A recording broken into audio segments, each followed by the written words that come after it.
do believe that this thing is working. I think it is. I mean, it says it's working, so... Ah! Hello? Hi! I'm incredibly nervous. How are you guys doing? Hold on, let me pull up my cheat sheet. There we go. Cool. Is it loud? It might. I'm gonna turn it down just a tad. Just a tad. I actually wasn't speaking before. I wasn't talking. Thank you for letting me know that though, because I'm really glad that I wouldn't have known that. Ooh, I am doing okay. I'm doing pretty well. If you can't tell, I'm incredibly nervous because, I don't know. I've wanted to do this for a while, and hold on, let me lower this a little bit.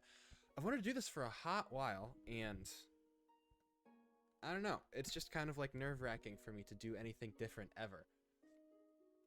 I wrote a thing for this that I'm actually like super excited about. Um, and I'm also nervous about because I rarely ever read things that I've created in front of people. But yeah, we're gonna read that one last.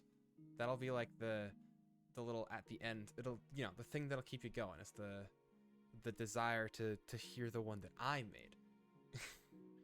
But I have a couple other ones here. Yeah, my plan is to go till 7, but we're really just gonna go until I run out of things that I prepared ahead of time to read. So I haven't read most of these in a very long time. Actually, I don't think I've ever read. No, the ones that I have listed here I have read, but a couple of these that I haven't read the like original fairy tale version. Because I just haven't. So we'll see how that goes. I'm like super nervous, but yeah, my feet are so cold, but I'm not gonna go looking for slippers. I'm not gonna run. We can do this, Chandel. I've also, as you can hear, I've broken out the good mic. I've broken out the good microphone for this because we want to have nice things. The first one we have is so this one's funny. Not funny. This one's interesting because I thought it would be. I did this a while ago. I made I told an AI to tell me a story. I did this like weeks ago because I thought I was going to use it for something else, but I didn't. So the first story was actually generated by an AI. I had it make two, and it only made one that I liked at all, and it's like okay, but I figured it'd be like a fun way to start and just kind of warm me up. um. Also, yeah, I did consider having you make it, but I kind of when I was like putting it together, I was like, I know I'm eventually going to ask you to, and I guess you've just decided that it's gonna happen. But I just wanted to I wanted to stitch this one together just for for the fun little I did it myself kind of thing. I really enjoyed kind of just throwing everything together. I know it doesn't look great. It's like it was fun to make. Okay, I'm stalling a lot, but I guess hold on, let me turn this up a bit. I guess now the thing that I have to do is just start. So without further ado, we begin with the story of the.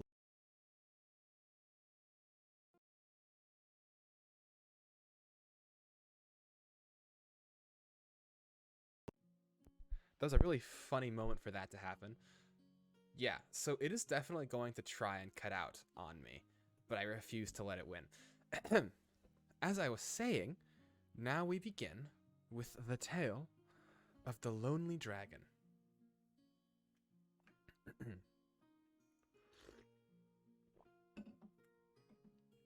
Once upon a time, there was a dragon named Smock. Smock was a magnificent creature with shimmering green scales, long wings, and fiery breath. He lived high up in the mountains, where he kept to himself and rarely ventured down to the nearby villages. Despite his fearsome reputation, Smock was actually a very sad dragon. He had lived for centuries, but he had never found a purpose or a sense of belonging. He felt lonely and isolated, like he was missing something important. He tried to fill this void by hoarding treasure and hoarding more and more gold and gems, but it never brought him happiness. One day, Smock heard about a beautiful princess who lived in a nearby kingdom. She was known for her kindness and wisdom, and the villagers whispered that she had the power to heal even the saddest of hearts. Smock was intrigued by this princess, and he decided to pay her a visit. He descended from the mountains and made his way to the kingdom, where he presented himself to the princess. At first, she was afraid, but she saw the sadness in his eyes, and knew that he meant her no harm. They spoke for hours, and the princess listened as Smock told her about his loneliness and his search for meaning. The princess was moved by Smock's story, and she offered to help him. She took him to a nearby village, where he helped her distribute food and supplies to those in need. Smock was amazed at how good it felt to help others and be a part of a community. He realized that this was what he had been missing all along. From that day forward, Smock made a new life for himself in the kingdom. He became known as the dragon of the village, and was loved and respected by all who knew him. He still kept treasure, but he no longer hoarded it. Instead, he used it to help those in need, and he finally found the happiness and purpose that had eluded him for so long. And so, Smock lived out the rest of his days as a kind and benevolent dragon, remembered by all who knew him as the saddest dragon who became the happiest. The end. That one's fun. It's like not very unique, I suppose is the term, but it's like very nice. It's a very nice little primer. I was actually surprised because I was just really bored when I had it created, and then like I actually kind of liked it. I was like, huh, the AI can kind of almost make a thing. So that's fun. Okay, what do I have next? Ooh, okay, yeah. Next is the story of the 6 swans. Oh, welcome, Parsatog. Welcome to a thing that I am incredibly nervous about and would really appreciate you not bullying me. I know you're going to, and honestly, I probably wouldn't have it any other way. But the thought counts. But yes. So the next one we have is 6 swans, which is it's more well known. I don't actually know how well known this one is. This one's like an actual fairy tale though. What's the picture? Oh yeah, the picture is so from very long ago. It was just kind of like it's a little Easter egg for the 2 people who know what it is. But very long ago, when I met Rage and Usagi, I don't remember why she made this picture, but it was just like a little quote-unquote family portrait of the 3 of us. And I thought it was fun, and I was like, you know what? Something needs to be put above this empty fireplace. So I was like, yeah, we'll do that. So that's what I did. I just kind of threw it there. It is like his head is getting cut off a little bit. I did do that very last minute. But oh, the music changed. But yeah, I just thought it was like a fun little thing. But yeah. So next we have the 6 swans. I appreciate the offer, Usagi. And we'll definitely take you up on it. I just kind of threw this together because I thought it'd be fun to do. And it was. It was very fun. Okay. Now we begin the tale of the 6 swans by the Brothers Grimm. Or collected by the Brothers Grimm. Once upon a time, a king was hunting in a great wood, and he pursued a wild animal so eagerly that none of his people could follow him. When evening came, he stood still, and looking round him, he found that he had lost his way, and seeking a path he found none. Then, all at once, he saw an old woman with a nodding head coming up to him, and it was a witch. "My good woman," said he, "can you show me the way out of this wood?" "Oh yes, my lord king," answered she. "Certainly I can, but I must make a condition, and if you do not fulfill it, you will never get out of the wood again, but die there of hunger." "What is the condition?" asked the king. "I have a daughter," said the old woman, "who is as fair as any in the world, and if you would take her for your bride and make her queen, I will show you the way out of the wood." The king consented, because of the difficulty he was in, and the old woman led him to her little house. And there her daughter was sitting by the fire. She received the king just as if she had been expecting him, and though he saw that she was very beautiful, she did not please him, and he could not look at her without an inward shudder. Nevertheless, he took the maiden before him on his horse, and the old woman showed him the way, and soon he was in his royal castle again, where the wedding was held.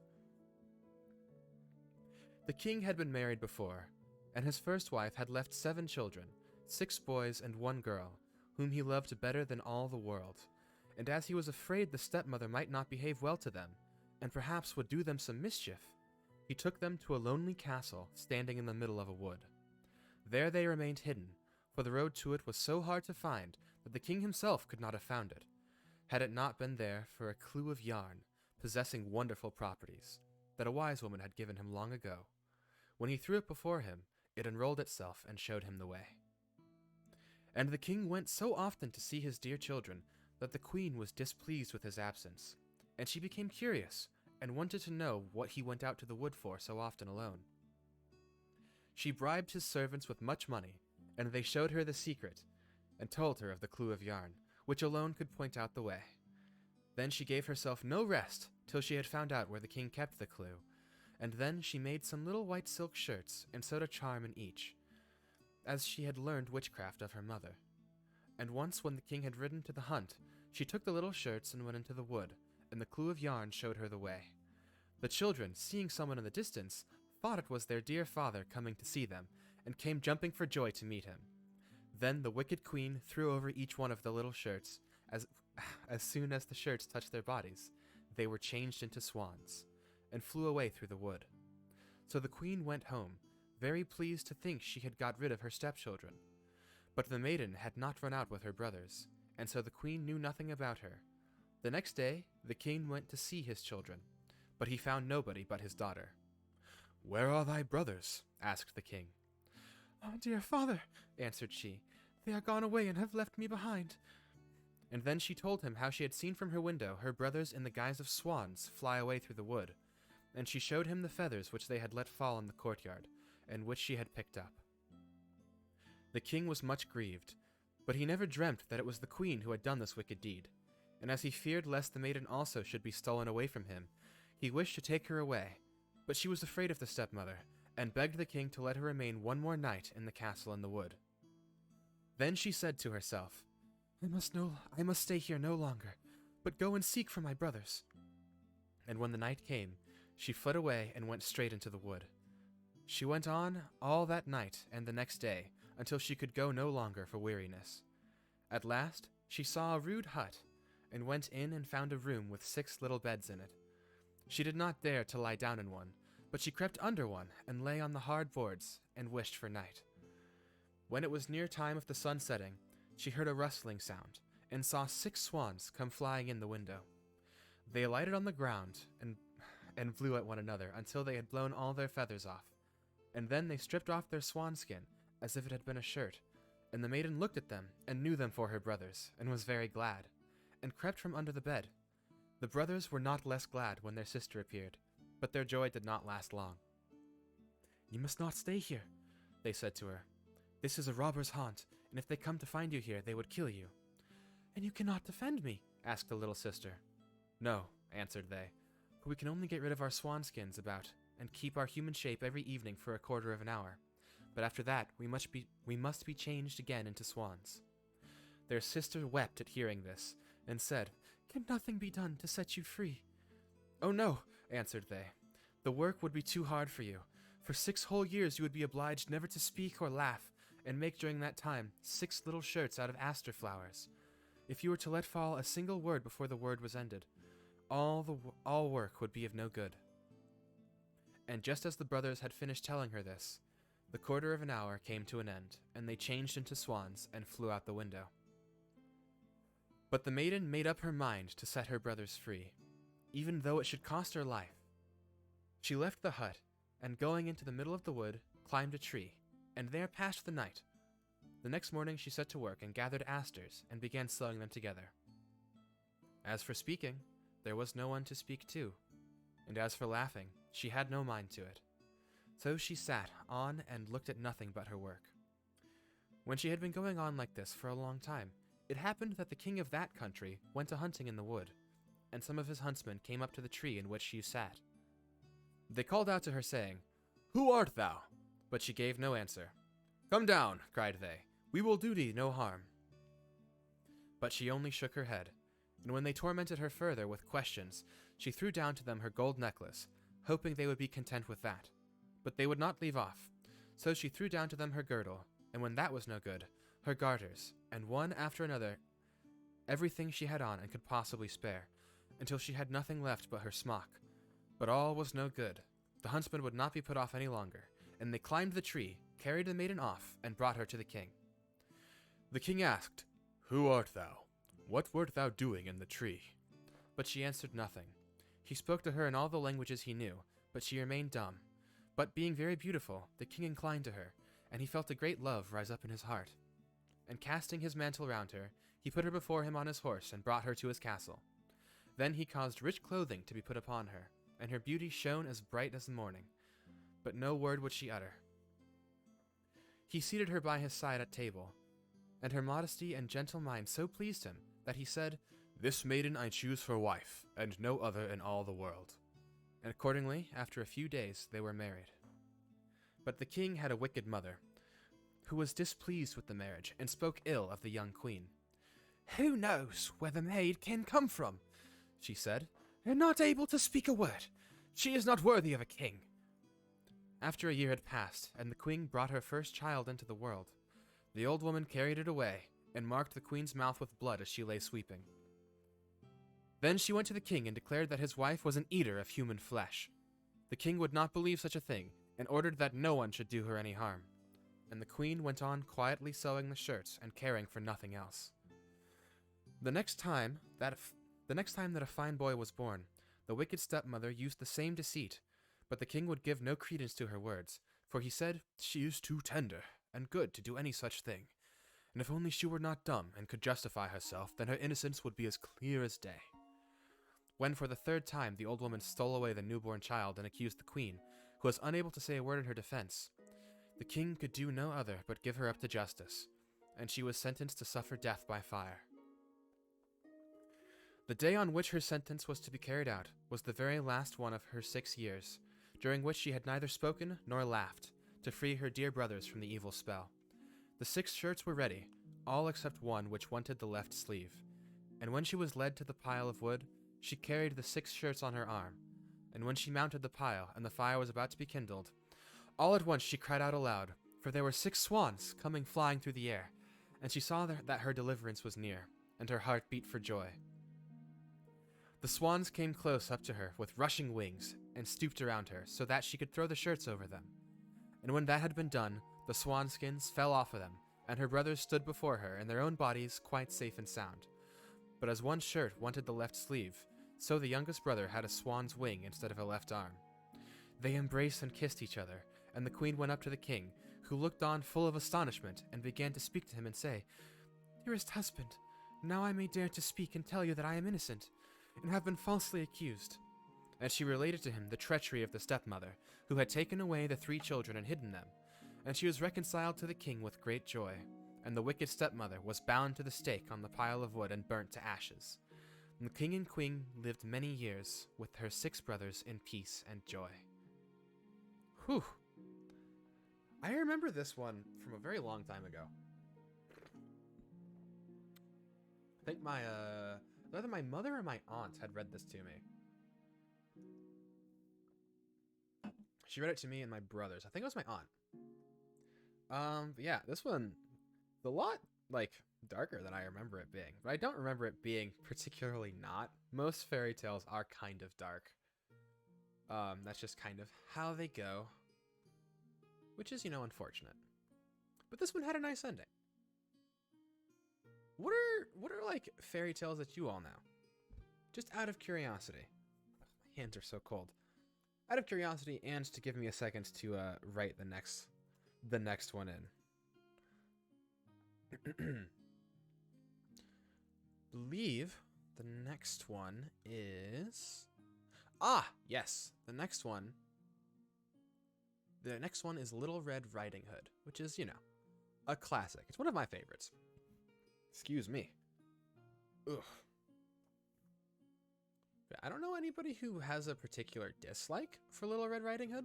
I don't think you can have a dislike for Little Red Riding Hood, because it's just good. It's just like a nice one. Little Red Riding Hood. And we'll throw that next to the rest of them. One moment. Parsatog, I'm not exactly sure what you are referring to. If you were keeping up with the announcements, you would know that things changed. Things are slightly different. I have altered the deal, as it were. Yeah. So I used it as a challenge, and I decided that instead of just consigning myself to reading it, I would instead only read it if I could not do anything else. So you're wearing your dipper hat for nothing? I think you were already wearing your dipper hat.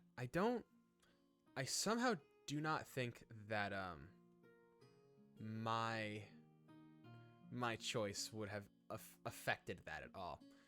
Not even my choice, my decision would have affected that at all.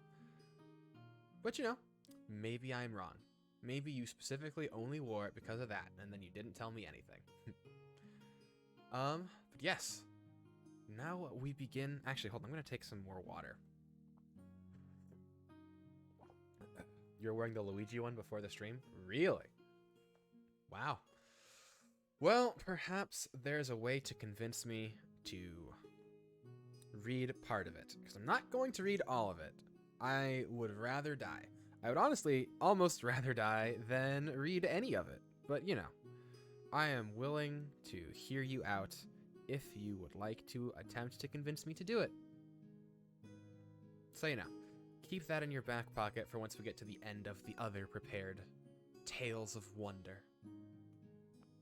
Actually, let me adjust these real quick, because they're all a little low, and I want to make sure that there's space for the next ones. Cool. All right, now we begin the tale of Little Red Riding Hood. One which many of you are familiar with, most likely.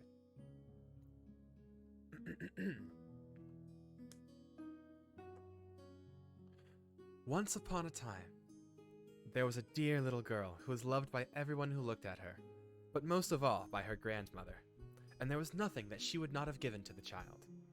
Once, she gave her a little cap of red velvet, which suited her so well that she would never wear anything else. So, she was always called Little Red Riding Hood. One day, her mother said to her, "Come, Little Red Riding Hood, here is a piece of cake and a bottle of wine. Take them to your grandmother, for she is ill and weak, and they will do her good. Set out before it gets hot, and when you are going, walk nicely and quietly, and do not run off the path. Or you may fall and break the bottle, and then your grandmother will get nothing. And when you go into her room, don't forget to say good morning, and don't peep into every corner before you do it." "I will take great care," said Little Red Riding Hood to her mother, and gave her hand on it. The grandmother lived out in the wood, half a league from the village, and just as Little Red Riding Hood entered the wood, a wolf met her. Little Red Riding Hood did not know what a wicked creature he was, and was not at all afraid. "Good day, Little Red Riding Hood," said he. "Thank you kindly, wolf." Whither away so early, Little Red Riding Hood? To my grandmother's. What have you got on your apron? Cake and wine. Yesterday was baking day, so poor sick grandmother is to have something good, to make her stronger. Where does your grandmother live, Little Red Riding Hood? A good quarter of a league farther on in the wood. Her house stands under the 3 large oak trees. The nut trees are just below. You surely must know it, replied Little Red. The wolf thought to himself, what a tender young creature. What a nice plump mouthful. She will be better to eat than the old woman. I must act craftily, so as to catch both. So he walked a short time by the side of Little Red, and then he said, See, Little Red Riding Hood, how pretty the flowers are about here. Why do you not look around? I believe, too, that you do not hear how sweetly the little birds are singing. You will walk gravely along as if you are going to school, while everything else out in the wood is merry. Little Red raised her eyes, and when she saw the sunbeams dancing here and there through the trees, and the pretty flowers growing everywhere, she thought, Suppose I take grandmother a fresh nosegay. That would please her too. It is so early in the day that I shall get there in good time. And so she ran from the path into the wood to look for flowers. And whenever she had picked one, she fancied that she still saw a prettier one farther on, and ran after it, and so got deeper and deeper into the wood. Meanwhile, the wolf ran straight to the grandmother's house and knocked at the door. Who's there? Little Red Riding Hood, replied the wolf. She is bringing cake and wine. Open the door. Lift the latch, called out the grandmother. I am too weak and cannot get up. Then the wolf lifted the latch. The door sprang open, and without saying a word, he went straight to the grandmother's bed and devoured her. Then he put on her clothes, dressed himself in her cap, laid himself in bed, and drew the curtains. Little Red, however, had been running about picking flowers, and when she had gathered so many that she could carry no more, she remembered her grandmother and set out on the way to see her. She was surprised to find the cottage door standing open, and when she went into the room, she had such a strange feeling that she said to herself, Oh dear, how uneasy I feel today, and at other times I like being with grandmother so much. She called out, Good morning, but received no answer. So she went to the bed and drew back the curtains. There lay her grandmother, with her cap pulled far over her face, and looking very strange. Oh, grandmother, she said, what big ears you have. The better to hear you with, my child, was the reply. But grandmother, what big eyes you have, she said. The better to see you with, my dear. But grandmother, what large hands you have. All the better to hold you with. Oh, but grandmother, what a big terrible mouth you have. The better to eat you with. And scarcely had the wolf said this, than with one bound he was out of bed and swallowed up Little Red. When the wolf had appeased his appetite, he laid down again in the bed, fell asleep, and began to snore very loud. The huntsman was just passing the house and thought to himself how the old woman is snoring. I must see if she wants anything. So he went into the room, and when he came to the bed, he saw that the wolf was lying in it. Do I find you here, you old sinner? He said. I have long sought you. Then, just as he was going to fire at him with his gun, it occurred to him that the wolf might have devoured the grandmother, and that she might still be saved. So he did not fire, but took a pair of shears and began to cut open the stomach of the sleeping wolf. When he had made 2 snips, he saw the Little Red Riding Hood shining, and then he made 2 snips more, and the little girl sprang out crying, Ah, how frightened I have been! How dark it was inside the wolf! And after that, the aged grandmother came out alive also, but scarcely able to breathe. Little Red, however, quickly fetched great stones with which they filled the wolf's belly, and when he awoke, he wanted to run, but the stones were so heavy that he collapsed at once and fell dead. Then all 3 were delighted. The huntsman drew off the wolf's skin and went home with it, and the grandmother ate the cake and drank the wine which Little Red had brought to her, and revived.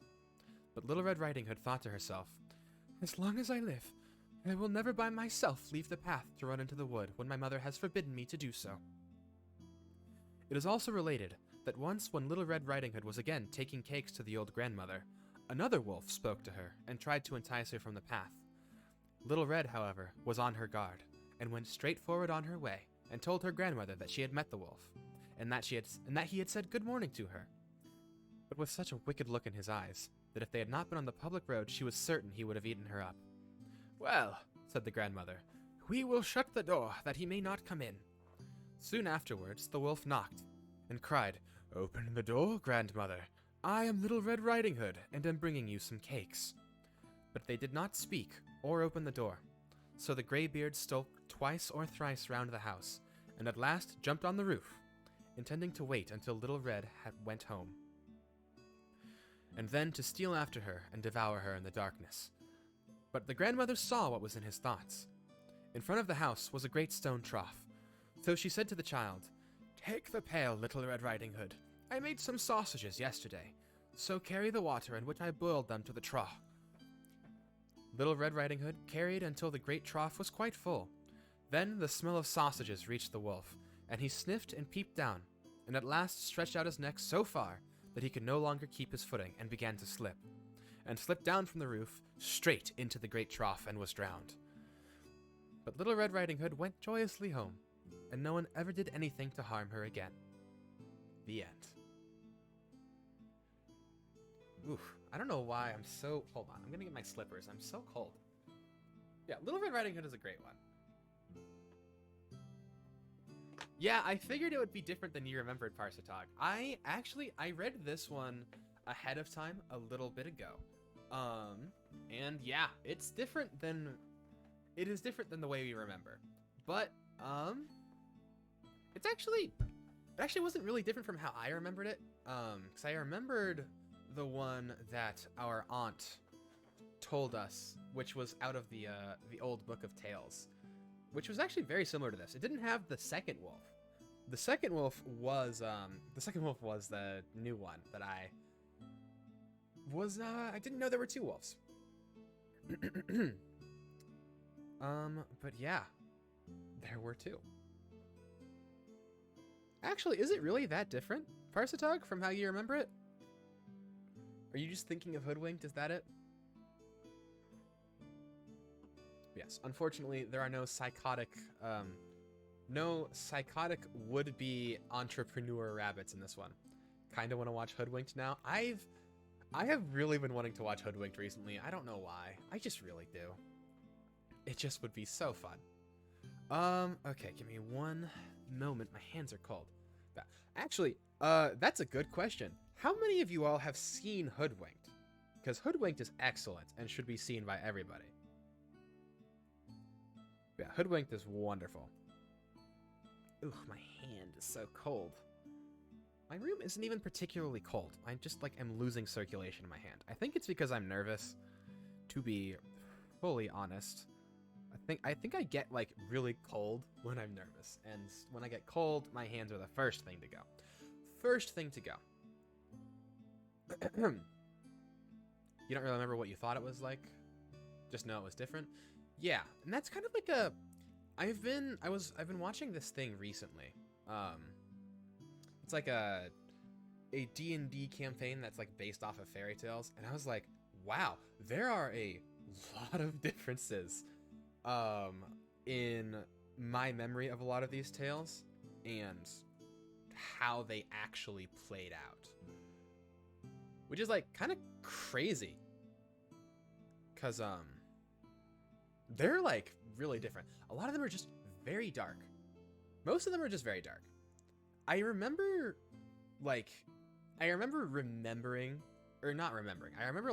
learning for the first time how dark a lot of these could be. Oh dear, what's going on here? Oh no. Oh no. What's happened? Why is it so big? Hold on. Yes, that can go away.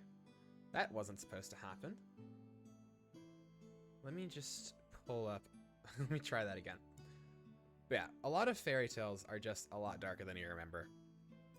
Not you specifically, just you remember the story of Cinderella, but I bet you don't remember the fact that at the end of Cinderella, the stepsisters got attacked by birds. She didn't tell the birds to attack them, but they were attacked by birds. And it was a pretty is a pretty gnarly, not gnarly. It was like a pretty like crazy thing that happened, and I was like, wow, that was terrifying. Yeah, I'm gonna leave the Snow Queen as white, both because I like the Snow Queen a lot, or I remember liking the Snow Queen a lot, and also because like it's the Snow Queen. Remembered Glass Slipper was actually fur. That is, I think it's just a version of the tail, because in the one that I read recently, it is still glass.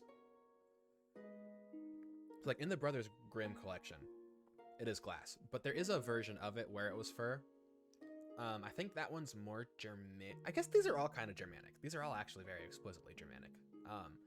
Like it's like older. It's like it's older. That's the best way I can describe it. But yeah, has anyone? I don't remember if I asked this or not. Has anyone seen Hoodwinked? Hoodwinked is a great movie. If you haven't seen Hoodwinked, you should watch Hoodwinked. It's one of my favorite things, and I'm willing to bet money that it holds up. Hold on, let me pull up the second one real quick. Check. There we go. Cool. All right. I am now ready to begin the tale of the Snow Queen. This one's a very long one, if I'm remembering correctly.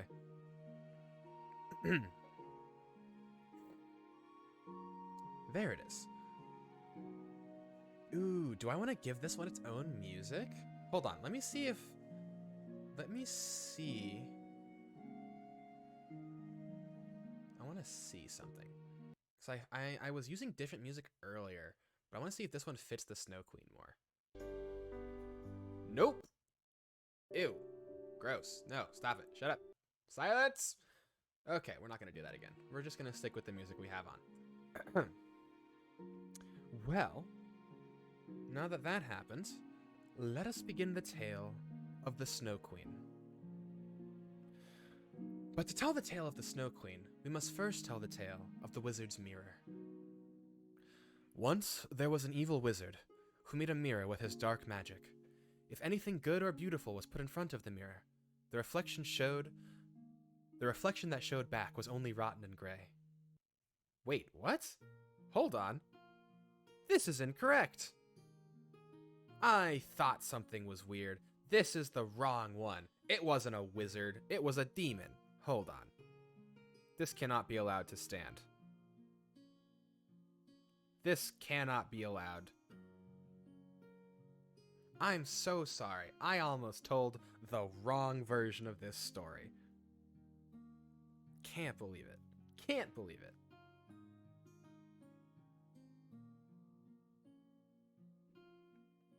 There we go.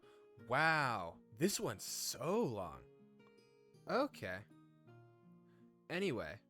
FBI, open up!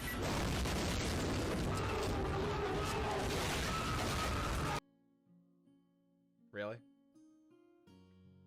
Really? You know what? That's my fault for not removing that power from you. To be completely honest.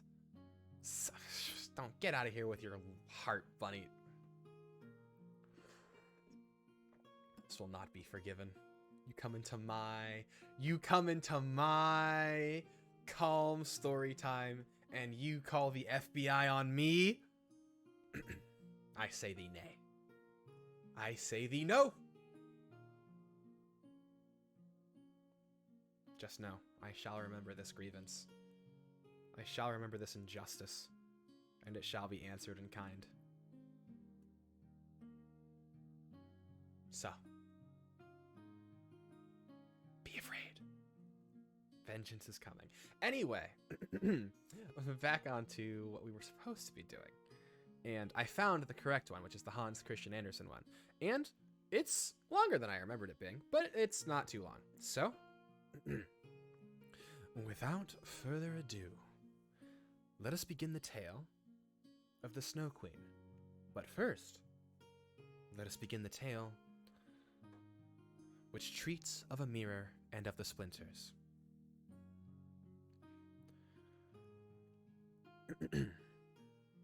Once upon a time, there was a wicked sprite. Indeed, he was the most mischievous of all sprites. One day, he was in a very good humor, for he had made a mirror with the power of causing all that was good and beautiful when it was reflected therein to look poor and mean. But that which was good for nothing and looked ugly was shown magnificent and increased in ugliness. In this mirror, the most beautiful landscapes looked like boiled spinach, and the best persons were turned into frights, or appeared to stand on their heads. Their faces were so distorted that they were not to be recognized, and if anyone had a mole, you might be sure that it would be magnified and spread over both nose and mouth. "That's glorious fun," said the sprite. If a good thought passed through a man's mind, then a grin was seen in the mirror, and the sprite laughed heartily at his clever discovery. All the little sprites who went to his school, for he kept a sprite school, told each other that a miracle had happened, and that now only, as they thought, it would be possible to see how the world really looked. They ran about with the mirror, and at last there was not a land or a person who was not represented distorted in the mirror. So they thought they would fly up to the sky and have a joke there. The higher they flew with the mirror, the more terribly it grinned, and they could hardly hold it fast. Higher and higher still they flew, nearer and nearer to the stars, when suddenly the mirror shook so terribly with grinning that it flew out of their hands and fell to the earth, where it was dashed into 100 million and more pieces. And now it worked much more evil than before, for some of those pieces were hardly so large as a grain of sand. And they flew about wide in the world, and when they got into people's eyes, there they stayed, and then people saw everything perverted, or only had an eye for that which was evil. This happened because the very smallest bit had the same power which the whole mirror had possessed. Some persons even got a splinter in their heart, and then it made one shudder, for their heart became like a lump of ice. Some of the broken pieces were so large that they were used for window panes, through which one could not see one's friends. Other pieces were put in spectacles, and that was a sad affair, for when people put on their glasses to see well and rightly, then the wicked sprite laughed till he almost choked, for all this tickled his fancy. The fine splinters still flew about in the air, and now we shall hear about what happened next. The second story, about a little boy and a little girl. In a large town, there are so many houses and so many people that there is no roof left for everybody to have a little garden. Wait, whoops, did I read that wrong? My bad. Let us try that again. And now begins the second story of a little boy and a little girl. In a large town where there are so many houses and so many people that there is no roof left for everybody to have a little garden, and where, on this account, most persons are obliged to content themselves with flowers and pots, there lived two little children, who had a garden somewhat larger than a flower pot. They were not brother and sister, but they cared for each other as much as if they were. Their parents lived exactly opposite. They inhabited two garrets, and where the roof of one house joined that of the other, and the little gutter ran along the extreme end of it, there was to each house a small window. One needed only to step over the gutter to get from one window to the other. The children's parents had large wooden boxes there, in which vegetables for the kitchen were planted, and little rose trees besides. There was a rose in each box, and they grew splendidly. They now thought of placing the boxes across the gutter, so that they nearly reached from one window to the other, and looked just like two walls of flowers. The tendrils of the peas hung down over the boxes, and the rose trees shot up along the branches, twined round the windows, and then bent towards each other. It was almost like a triumphant arch of foliage and flowers. The boxes were very high, and the children knew that they must not creep over them, so they often obtained permission to get out of the windows to each other, and to sit on their little stools among the roses, where they could play delightfully. In winter, there was an end of this pleasure. The windows were often frozen over, but then they heated copper farthings on the stove, and laid the hot farthing on the window pane, and then they had a capital peephole, quite nicely rounded, and out of each peered a gently friendly eye. It was the little boy and the little girl who were looking out. His name was Kay. Hers was Gerda. In summer, with one jump, they could get to each other, but in winter they were obliged first to go down the long stairs, and then go up the long stairs again, and out of doors there was quite a snowstorm. It is the white bees that are swarming, said Kay's old grandmother. Do the white bees choose a queen? Asked the little boy, for he knew that the honeybees always have one. Yes, said the grandmother. She flies where the swarm hangs in the thickest clusters. There she is the largest of all, and she can never remain quietly on the earth, but goes up again to the black clouds. Many a winter's night she flies through the streets of the town, and peeps in at the windows, and then they freeze in so wondrous a manner that they look like flowers. Yes, I've seen it, said both the children, and so they knew it was true. Can the Snow Queen come in? Said the little girl. Only let her come in, said the little boy. Then I'd put her on the stove and she'd melt. And then his grandmother patted his head and told him other stories. In the evening, when little Kay was at home and half undressed, he climbed up on the chair by the window and peeped out of the little hole.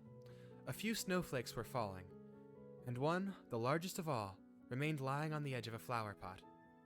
The flake of snow grew larger and larger, and at last it was like a young lady, dressed in the finest white gauze, made of a million little flakes like stars. She was so beautiful and delicate, but she was of ice, of dazzling, sparkling ice. Yet she lived. Her eyes gazed fixedly like two stars, but there was neither quiet nor repose in them. She nodded toward the window and beckoned with her hand. The little boy was frightened and jumped down from the chair. It seemed to him as if, at the same moment, a large bird flew past the window. The next day it was a sharp frost, and then the spring came. The sun shone, the green leaves appeared, the swallows built their nest. The windows were opened, and the little children again sat in their pretty garden, high up on the leads at the top of the house. That summer, the roses flowered in unwonted beauty. The little girl had learned a hymn, in which there was something about roses, and then she thought of her own flowers, and she sang the verse to the little boy, who then sang it with her. The rose in the valley is blooming so sweet, and angels descend there the little children to greet. And the children held each other by the hand, kissed the roses, looked up at the clear sunshine, and spoke as though they really saw angels there. What lovely summer days those were! How delightful to be out in the air, near the fresh rose bushes that seem as if they would never finish blossoming. Kay and Gerda looked at the picture book, full of beasts and of birds. And it was then, the clock in the church tower was just striking 5, that Kay said, "Oh, I feel such a sharp pain in my heart, and now something has gotten into my eye." The little girl put her arms around his neck. He winked his eyes, and now there was nothing to be seen. "I think it is out now," said he, but it was not. It was just one of those pieces of glass from the magic mirror that had got into his eye, and poor Kay had got another piece right in his heart. It will soon become like ice. It did not hurt any longer, but there it was. "What are you crying for?" asked he. "You look so ugly. There is nothing the matter with me. Ah!"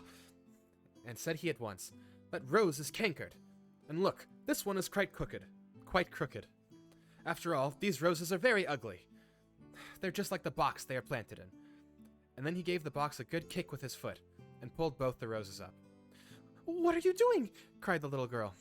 As he perceived her fright, he pulled up another rose, got in at the window, and hastened off from dear little Gerda. Afterwards, she brought her picture book. He asked, "What horrid beasts have you got there?" And if his grandmother told them stories, he always interrupted her. Besides, if he could manage it, he would get behind her, put on her spectacles, and imitate her way of speaking. He copied all her ways, and then everybody laughed at him. He was soon able to imitate the gait and manner of everyone in the street. Everything that was peculiar and displeasing in them, that Kay knew how to imitate. And at such times all the people said, "This boy is certainly very clever." But it was the glass he had got in his eye, the glass that was sticking in his heart, which made him tease even little Gerda, whose whole soul was devoted to him.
When did that happen? Oh dear. That's irritating. When did it cut out? Did it just now do that? That's frustrating. Hold on. Hold. Let me grab something. Blanket.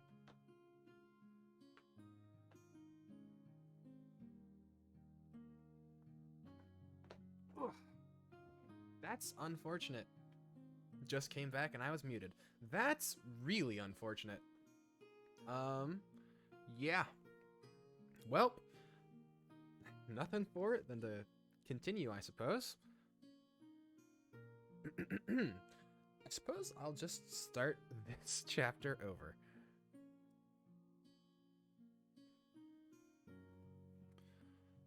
But what became of little Gerda when Kay did not return? Where could he be? Nobody knew. Nobody could give any intelligence. All the boys knew was that they had seen him tie his sledge to another large and splendid one, which drove down the street and out of town. Nobody knew where he was. Many sad tears were shed, and little Gerda wept long and bitterly. At last, she said he must be dead, that he had been drowned in the river which flowed so close to the town. Oh, those were very long and dismal winter evenings. At last, spring came, with its warm sunshine. Kay is dead and gone, said little Gerda. That I don't believe, said the sunshine. Kay is dead and gone, said she to the swallows. That I don't believe, said they, and at last, little Gerda did not think so any longer either. I'll put on my red shoes, said she one morning. Kay has never seen them, and then I'll go down to the river and ask there." It was quite early. She kissed her old grandmother, who was still asleep, put on her red shoes, and went alone to the river. "Is it true that you have taken my little playfellow? I will make you a present of my red shoes if you will give him back to me." And, as it seemed to her, the blue waves nodded in a strange manner. Then she took off her red shoes, the most precious things she possessed, and threw them both into the river. But they fell close to the bank, and little waves bore them immediately to land. It was as if the stream would not take what was dearest to her, for in reality, it had not got little Kay. But Gerda thought that she had not thrown the shoes out far enough, so she clambered into a boat which lay among the rushes, went to the farthest end, and threw out the shoes. But the boat was not fastened, and the motion which she occasioned made it drift from the shore. She observed this and hastened to get back, but before she could do so, the boat was more than a yard from the land, and was gliding quickly onward. Little Gerda was very frightened, and began to cry, but no one heard her except the sparrows, and they could not carry her to land. But they flew along the bank, and sang, as if to comfort her, "Here we are! Here we are!" The boat drifted with the stream. Little Gerda sat quite still without shoes, for they were swimming behind the boat, but she could not reach them, because the boat went much faster than they did.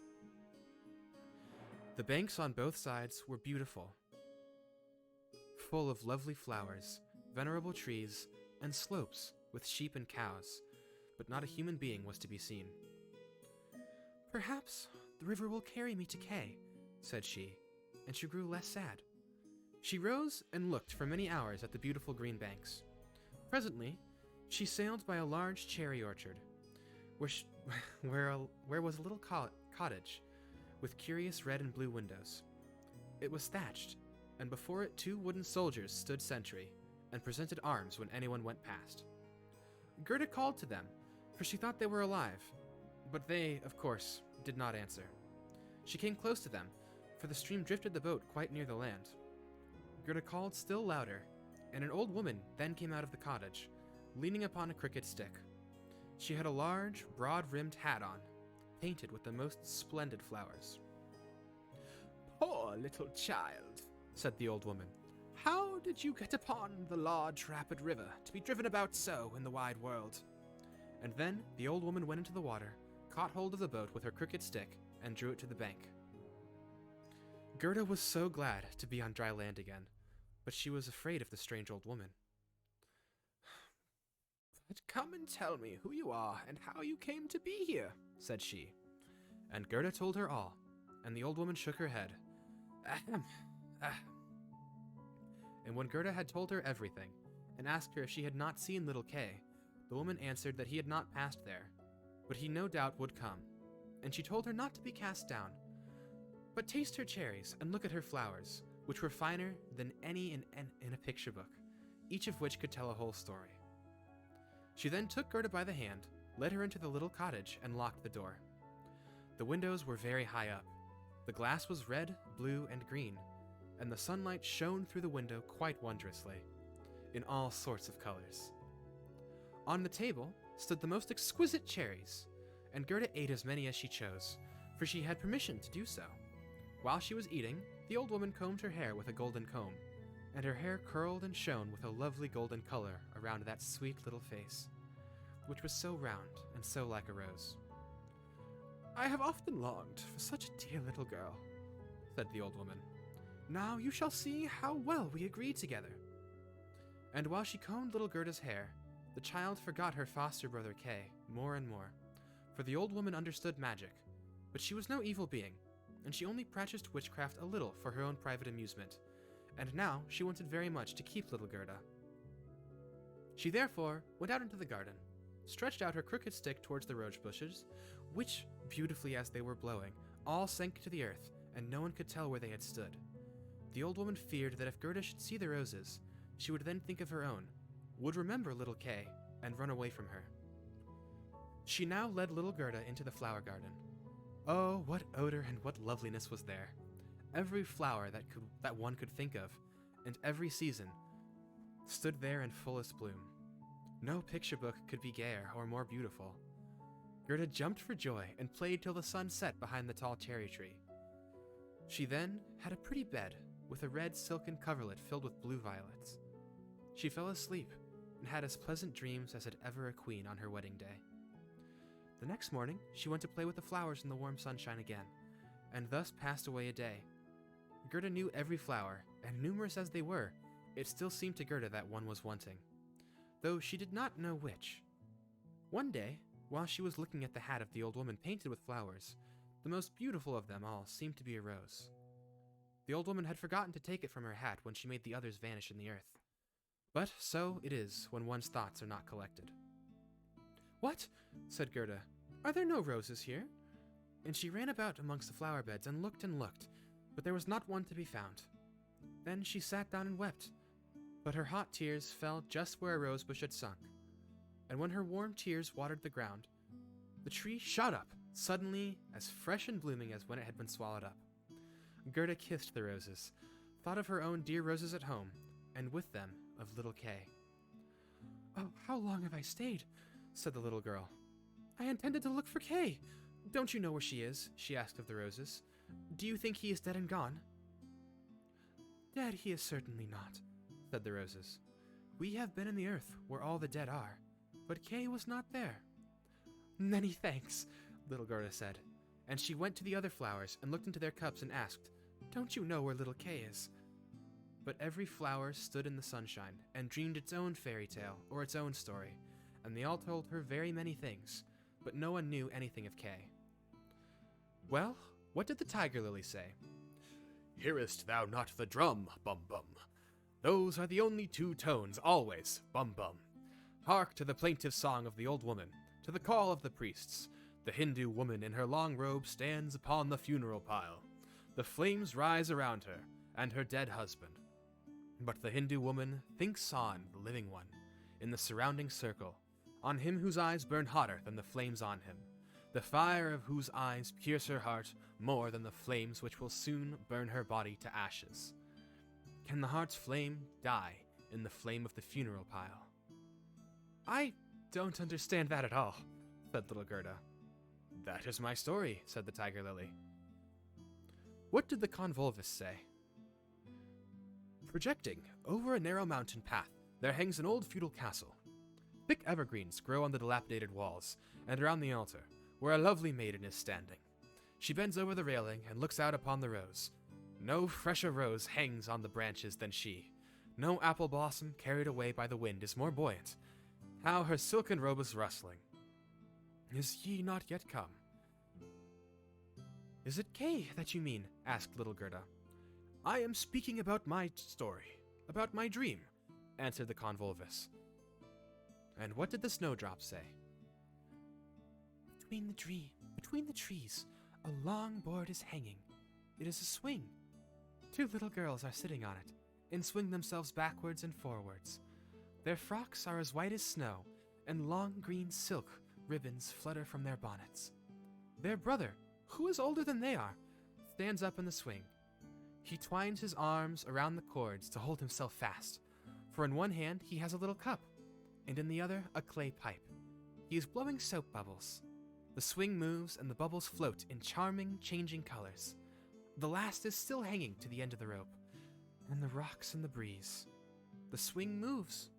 The little black dog, as light as a soap bubble, jumps up on his hind legs to try and get into the swing. It moves, the dog falls down, barks and is angry. They tease him. The bubble bursts. A swing, a bursting bubble, such it is my song. What you relate may be very pretty, but you tell it in so melancholy a manner and do not mention Kay. What do how do you say that? The hyacinths say.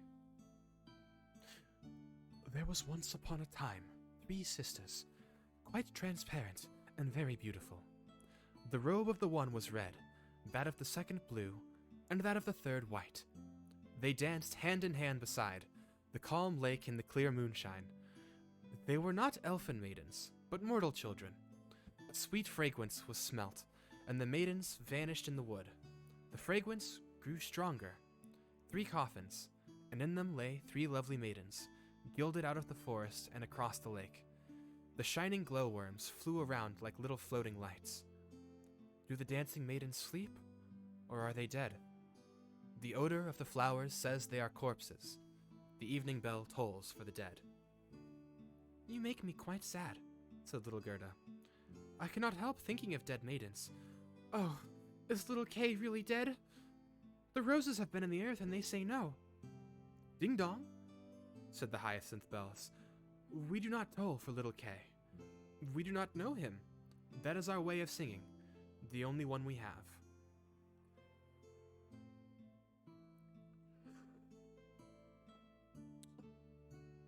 And Gerda went to the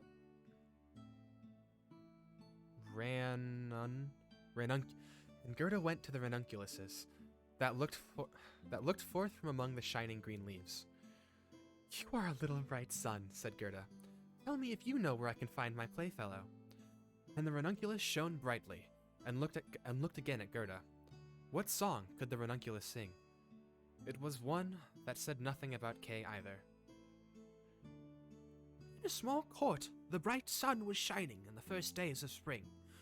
The beams gilded down the white walls of a neighbor's house, and close by the fresh yellow flowers were growing, shining like gold in the warm sun rays. An old grandmother was sitting in the air. Her granddaughter, the poor and lovely servant, just come for a short visit. She knows her grandmother. There was gold, pure virgin gold in that blessed kiss.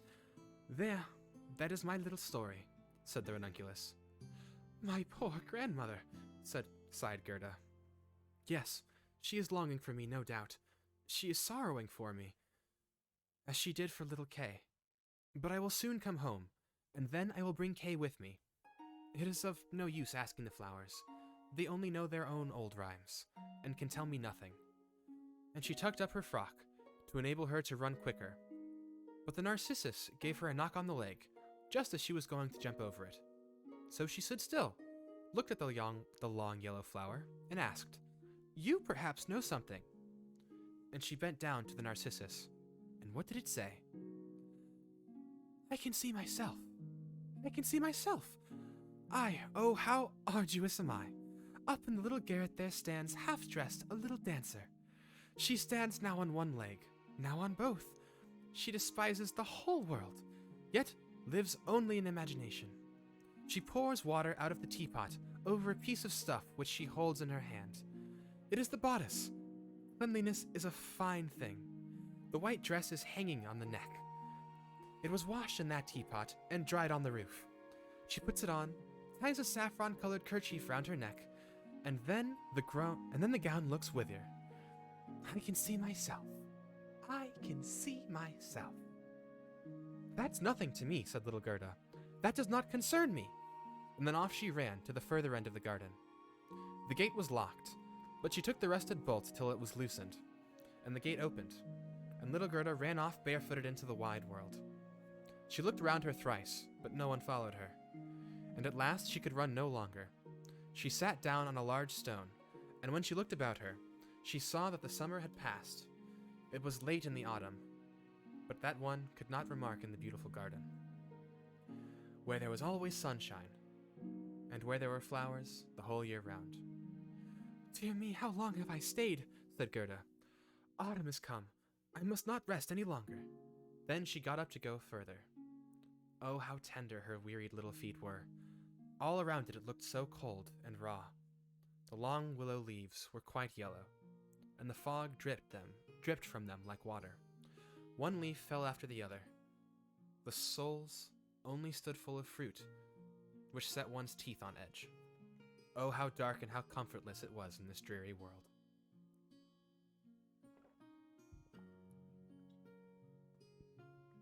I'm like, losing circulation in my arm for some reason. How many chapters are there, if I remember correctly? I believe there's 2, 3, 4 chapters left. Okay, cool. Ooh. Ooh. I'm getting a good stretch in. It's about 6:30. Okay, we can get through. We can get through to the end. It will just give me one moment to just kind of stretch my arms out. Oh? Oh, yeah, I accidentally skipped a part. All right, cool.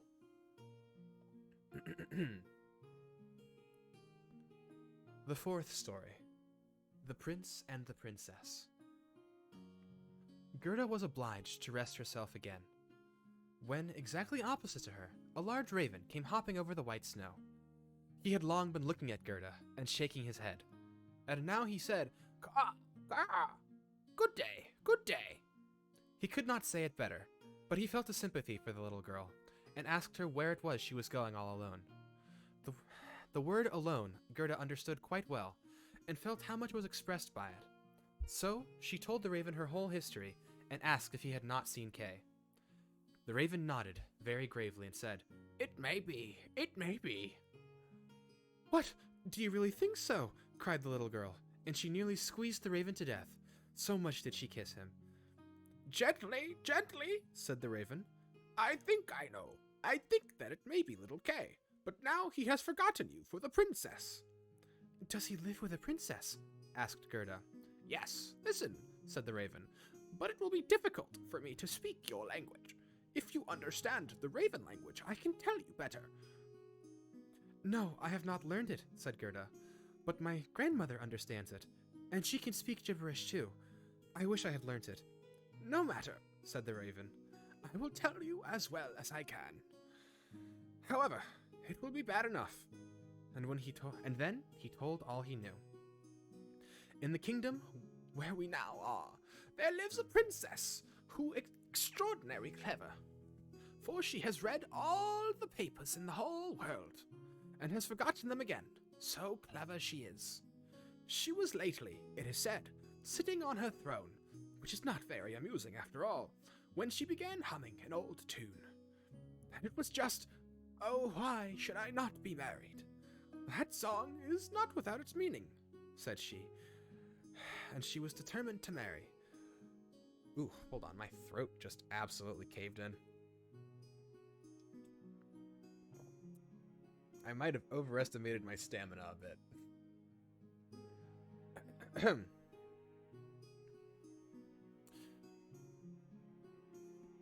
"But she would have a husband who knew how to give an answer when he was spoken to. Not one who looked only as if he were a great personage, for that is so tiresome. Then she had all the ladies of the court drummed together, and when they heard her intention, all were very pleased, and said, 'We are very glad to hear it. It is the very thing we were thinking of.' You may believe every word I say," said the raven, for I have a tame sweetheart that hops about in the palace quite free, and it was she who told me all of this." The newspaper appeared forthwith, with a border of hearts and the initials of the princess, and therein you might read that every good-looking young man was at liberty to come to the palace and speak with her, and he who spake in such wise as showed he felt himself at home, that one the princess would choose for her husband. "Yes, yes," said the raven. "You may believe it. It is true as I am sitting here. The people came in crowds. There was a crush and a hurry, but no one was successful, either on the first or the second day. They could all talk well enough when they were out in the street, but as soon as they came inside the gates of the palace and saw the guard richly dressed in silver, and the lackeys in gold on the staircase, and the large illuminated saloons, then they were abashed, and when they stood before the throne upon which the princess sat, all they could do was to repeat the last word they had uttered, and hear it again did not interest her very much. It was just as if the people within were under a charm, and had fallen into a trance till they came out again into the street, for then, then they could chatter enough. There was a whole row of them standing from the town gates to the palace. I was there myself to look," said the raven. "They grew hungry and thirsty, but from the palace they got nothing whatever, not even a glass of water. Some of the cleverest, it is true, had taken bread and butter with them, but none shared it with his neighbor, for each thought, 'Let him look hungry, and then the princess won't have him.' But Kay, Yes, said little Gerda. Little Kay, when did he come? Was he among the number? Patience, patience. We are just about to come to him. It was on the third day, when a little personage, without a horse or equitage, came marching right boldly up to the palace. His eyes shone like yours. He had beautiful long hair, but his clothes were very shabby. That was Kay, said Gerda with a voice of delight. Oh, now I found him, and she clapped her hands for joy. He had a little knapsack at his back, said the raven. No, that was certainly his sledge, said Gerda, for when he went away, he took his sledge with him. I will not read the Snow Queen in Rex's voice. I might read something else in Rex's voice, though, because that'd be funny. Ooh, did he just knock a cable loose? No.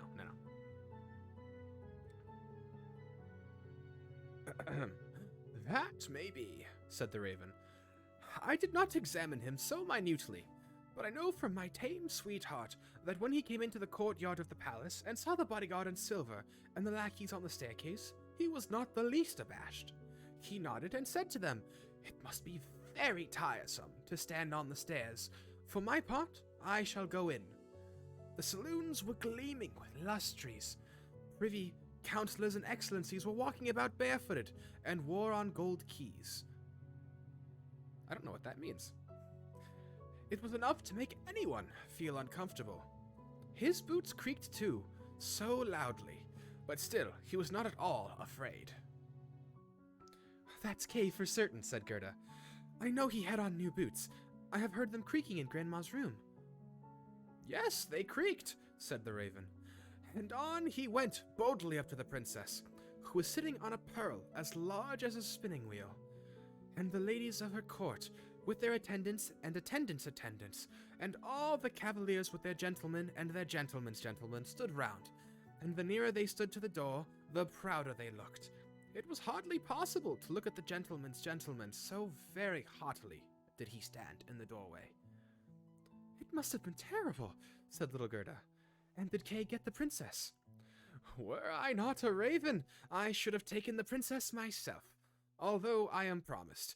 It is said he spoke as well as I speak when I talk raven language. This I learned from my tame sweetheart. He was bold and nicely behaved. He had not come to woo the princess, but only to hear her wisdom. She pleased him, and he pleased her. Yes, for certain that was Kay, said Gerda. He was so clever. He could reckon fractions in his head. Oh, won't you take me to the palace? That is very easily said, answered the raven. But how are we to manage? I'll speak to my tame sweetheart about it. She must advise us, for so much I must tell you. Such a little girl as you are will never get permission to enter. Oh, yes, I shall, said Gerda. When Kay hears that I am here, he will come out directly to fetch me. Wait for me here on these steps, said the raven. He moved his head backwards and forwards and flew away. The evening was closing in when he returned. Caw, caw, said he. She sends you her compliments, and here's a roll for you. She took it out of the kitchen, and there is bread enough. You are hungry, no doubt. It is not possible for you to enter the palace, for you are barefoot. The guards in silver and the lackeys in gold would not allow it. But do not cry. You shall come in still. My sweetheart knows a little back stair that leads into the bedchamber, and she knows where she can get the key of it. And they went into the garden in the large avenue, where one leaf was falling after the other. And when the lights in the palace had all gradually disappeared, the raven led little Gerda to the back door, which stood half open. Oh, how little Gerda's heart beat with anxiety and longing. It was just as if she had been about to do something wrong, and yet she only wanted to know if Kay was there. Yes, he must be there. She called to mind his intelligent eyes and his long hair, so vividly she could quite see him as he used to laugh when they were sitting under the roses at home. He will, no doubt, be glad to see you, to hear what a long way you have come for his sake, to know how unhappy all at home were when he did not come back, said the raven. Oh, what a fright and a joy it was. They were now on the stairs. A single lamp was burning there, and on the floor stood the tame raven. Turning her head to every side and looking at Gerda, who bowed as her grandmother had taught her to do. "My intended has told me so much good of you, my dear lady," said the tame raven. "Your tale is very affecting. If you will take the lamp, I will go before. We will go straight on, for we shall meet no one." "I think there is someone just behind us," said Gerda, and something rushed past. It was like a shadowy figures on the wall, horses with flowing manes and thin legs, huntsmen, ladies, and gentlemen on horseback. "They are only dreams," said the raven. "They come to fetch the thoughts of the high personages to the chase. 'Tis well for now you can observe them in bed all the better, but let me find, when you enjoy honor and distinction, that you possess a grateful heart." "Tut! That's not worth talking about," said the raven from the woods.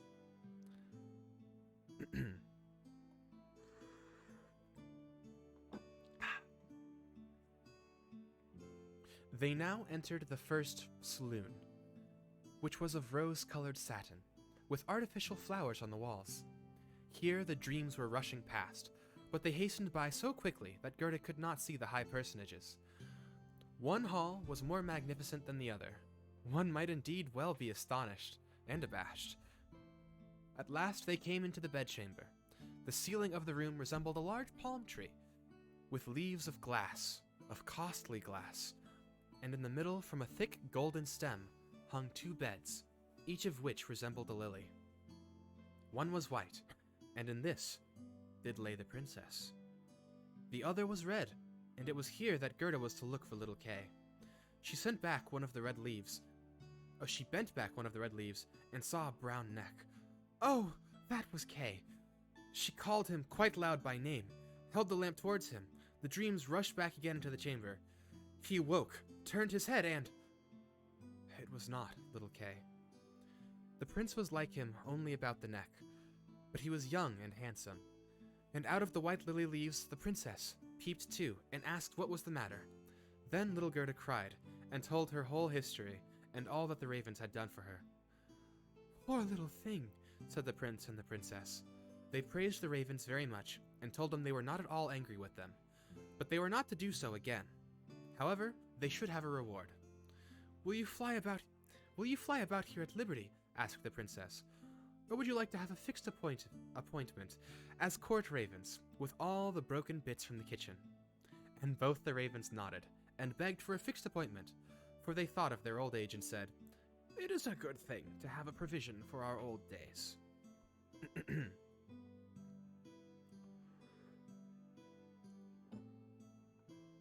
And the prince got up and let Gerda sleep in his bed, and more than this he could not do. She folded her little hands and thought, how good men and animals are. Then she fell asleep and slept soundly. All the dreams flew in again, and they now looked like angels. They drew a little sledge in which little Kay sat and nodded his head, but the whole was only a dream, and therefore it all vanished as soon as little Gerda awoke. The next day, she was dressed from head to foot in silk and velvet. They offered to let her stay at the palace and lead a happy life, but she begged to have a little carriage with a horse in front, and for a small pair of shoes. Then, she said, she would go again forth into the wide world and look for Kay. Shoes and a muff were given to her. She was, too, dressed very nicely, and when she was all about to set off, a new carriage stopped before the door. It was of pure gold, and the arms of the prince and the princess shone like a star upon it. The coachman, the footmen, and the outriders, for outriders there were too, all wore golden crowns. The prince and princess assisted her into the carriage themselves, and wished her all success.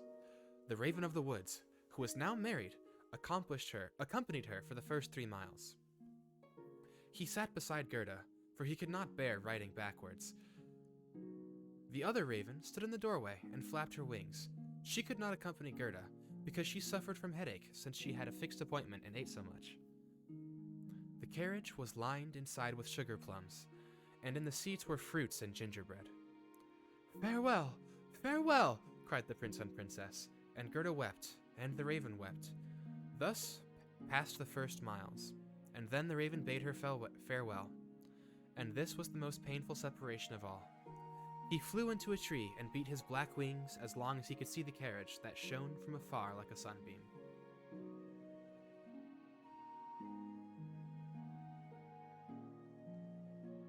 the fifth story, The Little Robber Maiden. They drove through the dark wood, but the carriage shone like a torch, and it dazzled the eyes of the robbers so that they could not bear to look at it. "'Tis gold! 'Tis gold!" they cried, and they rushed forward, seized the horses, knocked down the little postilion, the coachman, and the servants, and pulled little Gerda out of the carriage. "How plump, how beautiful she is! She must have been fed on nut kernels," said the old female robber, who had a long, scrubby beard and bushy eyebrows that hung down over her eyes. "She is as good as a fatted lamb. How nice she will be!" And then she drew out a knife, the blade of which shone so that it was quite dreadful to behold. "Oh!" cried the woman at the same moment. She had been bitten by the ear by her own little daughter, who hung at her back, and who was so wild and unmanageable that it was quite amusing to see her. "You naughty child!" said the mother, and now she had not time to kill Gerda. "She shall play with me," said the little robber child. "She shall give me her muff and her pretty frock, and she shall sleep in my bed." And then she gave her mother another bite, so that she jumped and ran around with the pain. And the robbers laughed and said, "Look how she is dancing with the little one." "I will go into the carriage," said the little robber maiden. And she would have her will, for she was very spoiled and very headstrong. She and Gerda got in, and then away they drove over the stumps of felled trees, deeper and deeper into the woods. The little robber maiden was as tall as Gerda, but stronger, broader-shouldered, and of dark complexion. Her eyes were quite black, and they looked almost melancholy. She embraced little Gerda and said, "They shall not kill you, as long as I am not displeased with you. You are, doubtless, a princess?" "No," said little Gerda, who then related all that had happened to her, and how much she cared about little Kay. The robber maiden looked at her with a serious air, nodded her head, and how much she... What? Nodded her head slightly and said, "They shall not kill you, even if I am angry with you. Then I will do it myself." And she dried Gerda's eyes, and put both her hands in the muff, which was so soft and warm. At length the carriage stopped, and they were in the midst of the courtyard of a robber's castle. It was full of cracks from top to bottom, and out of the openings magpies and rooks were flying. And the great bulldogs, each of which looked as if he could swallow a man, jumped up, but they did not bark, for that was forbidden. In the midst of the large, old smoking hall burnt a great fire on the stone floor. The smoke disappeared under the stones, and had to seek its own egress. In an immense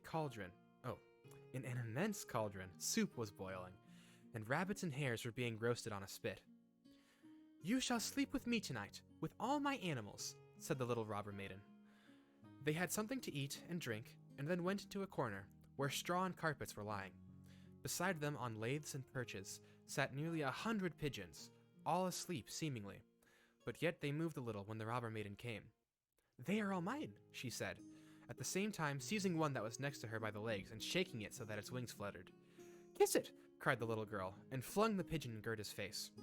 "Up there is the rabble of the wood," continued she, pointing to several laths which were fastened before a hole in the wall. "That's the rabble. They would all fly away. That's the rabble. They would all fly away immediately if they were not fastened in. If they were not well fastened in. And here is my dear old Bach." And she laid hold of the horns of a reindeer that had a bright copper ring round its neck and was tethered to the spot. "We are obliged to lock this fellow in too, or else he would make his escape. Every evening I tickle his neck with my sharp knife. He is so frightened at it." And the little girl drew forth a long knife from a crack in the wall, and let it glide over the reindeer's neck. The poor animal kicked, the girl laughed, and pulled Gerda into bed with her. "Do you intend to keep your knife with you while you sleep?" asked Gerda, looking at it rather fearfully. "I always sleep with the knife," said the little robber maiden. "There is no knowing what may happen. But tell me now, once more, about little Kay, and why you have started off into the wide world alone." And Gerda related all, from the very beginning. The wood pigeons cooed above in their cage, and the others slept. The little robber maiden wound her arm round Gerda's neck and held the knife in the other hand, and snored so loudly that everyone could hear her. But Gerda could not close her eyes, for she did not know whether she was to live or die. The robbers sat round the fire, sang and drank, and the old female robber jumped about so that it was quite dreadful for Gerda to see her. Then the wood pigeon said, "Coo, coo, we have seen little Kay. A white hen carries his sledge. He himself sat in the carriage of the Snow Queen, who passed here down just over the wood as we lay in our nest. She blew upon us young ones, and all died except we two. Coo, coo." "What is that you say up there?" cried little Gerda. "Where did the Snow Queen go to? Do you know anything about it?" "She is no doubt gone to Lapland, for there is always snow and ice. Only ask the reindeer, who is tethered there. Ice and snow is there. There it is, glorious and beautiful," said the reindeer. "One can spring about in the large shining valleys. The Snow Queen has her summer tent there, but her fixed abode is high up towards the North Pole, on the island called Spitzbergen." "Oh, Kay, poor little Kay," sighed Gerda. "Do you choose to be quiet?" said the little robber maiden. "If you don't, I shall make you." In the morning, Gerda told her all that the wood pigeons had.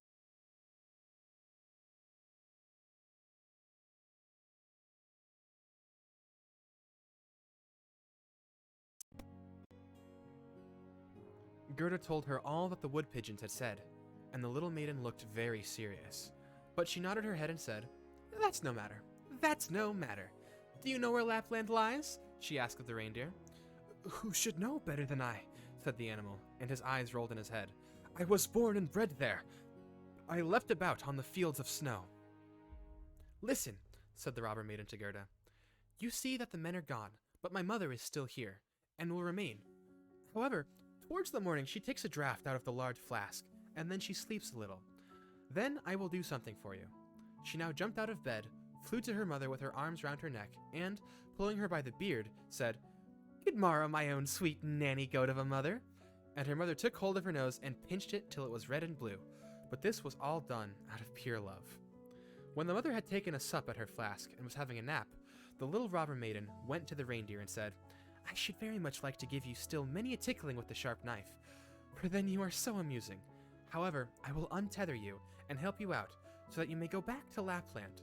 But you must make good use of your legs, and take this little girl for me to the palace of the Snow Queen, where her playfellow is kept. You have heard, I suppose, all she said, for she spoke loud enough, and you were listening." The reindeer gave a bound for joy. The robber maiden lifted up little Gerda, and took the precaution to bind her fast on the reindeer's back. She even gave her a small cushion to sit on. "Here are your worsted leggings, for it will be cold, but the muff I shall keep for myself, for it is so very pretty. But I do not wish you to be cold. Here is a pair of lined gloves of my mother's. They just reach up to your elbow. On with them. Now you look about the hands just like my ugly old mother." And Gerda wept for joy. "I can't bear to see you fretting," said the little robber maiden. "This is just the time when you ought to look pleased. Here are 2 loaves and a ham for you, so that you won't starve." The bread and the meat were fastened to the reindeer's back.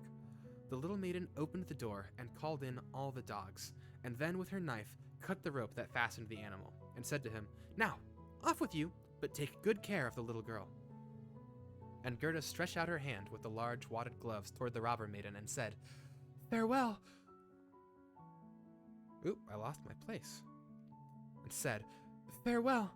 And the reindeer flew on, over brush and bramble through the great wood, over moor and heath, as fast as he could go. I don't know what that word is. I think that's a German word. And a great sound was heard in the sky. It was just as if somebody was sneezing.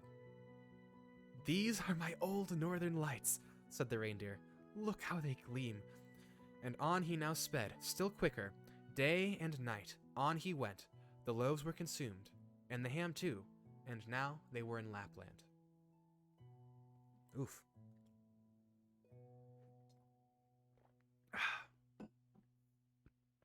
Only 2 chapters left.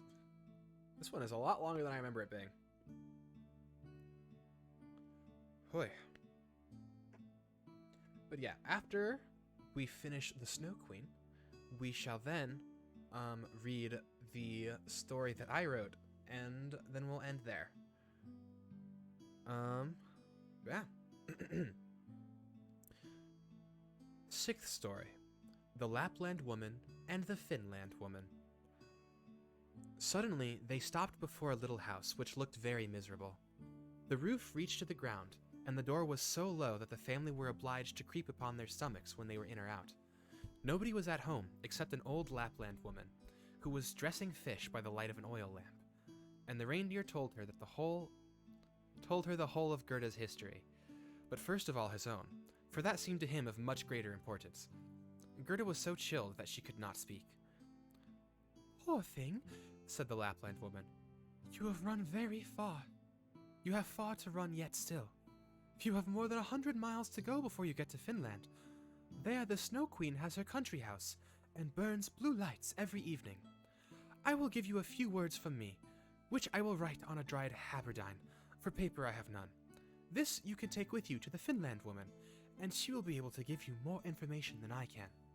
When Gerda had warmed herself and had eaten and drunk, the Lapland woman wrote a few words on a dried haberdine, begged Gerda to take care of them, put her on the reindeer, bound her fast, and away sprang the animal.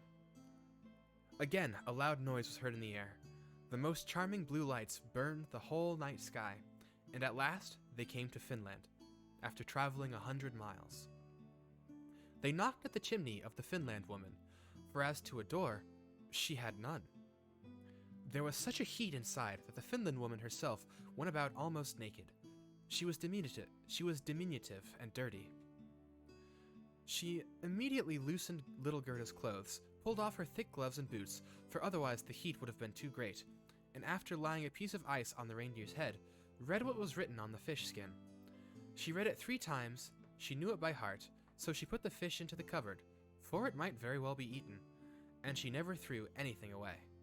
Then the reindeer related his own story first, and after that of little Gerda.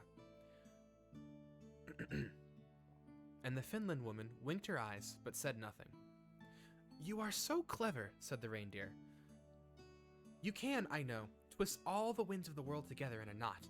If the seaman looses one knot, then he has a good wind. If a second, then it blows pretty stiffly. If he undoes the third and fourth, then it rages so that forests are upturned. Will you give the little maiden a portion, that she may possess the strength of 12 men and vanquish the Snow Queen?" "The strength of 12 men," said the Finland woman. "Much good that would be." Then she went to a cupboard and drew out a large skin rolled up.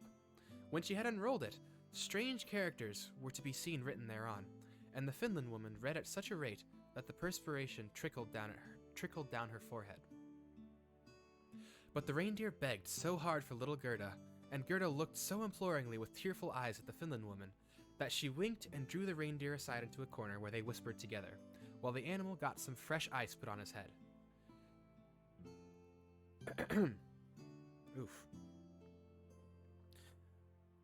"'Tis true, little Kay is at the Snow Queen's, and finds everything there quite to his taste, and he thinks it the very best place in all the world. But the reason of that is, he's got a splinter of glass in his eye and in his heart. These must be got out first, otherwise he will never go back to mankind, and the Snow Queen will forever remain her power over him." The reindeer replied, "But can you give little Gerda nothing to take which will endue her with power over the whole?" "I can give her no more power than what she has already. Don't you see how great it is? Don't you see how men and animals are forced to serve her? How well she gets through the world barefooted? She must not hear of her powers from us. That power lies in her heart, because she is a sweet and innocent child. If she cannot get to the Snow Queen by herself and rid little Kay of the glass, we cannot help her. 2 miles hence, the garden of the Snow Queen begins. There you may carry the little girl. Set her down by the large bush with red berries, standing in the snow. Don't stay talking, but hasten back as fast as possible." And now the Finland woman placed little Gerda on the reindeer's back, and off he ran with all imaginable speed. "Oh, I have not to get my boots! I have not brought my gloves!" cried little Gerda. She remarked that she was without them from cutting frost, but the reindeer dared not stand still. On he ran, till he came to the great bush with the red berries, and there he set Gerda down, kissed her forehead, while large bright tears flowed from the animal's eyes, and then back he went as fast as possible. There stood poor Gerda now, without shoes or gloves, in the very middle of dreadful, icy Finland.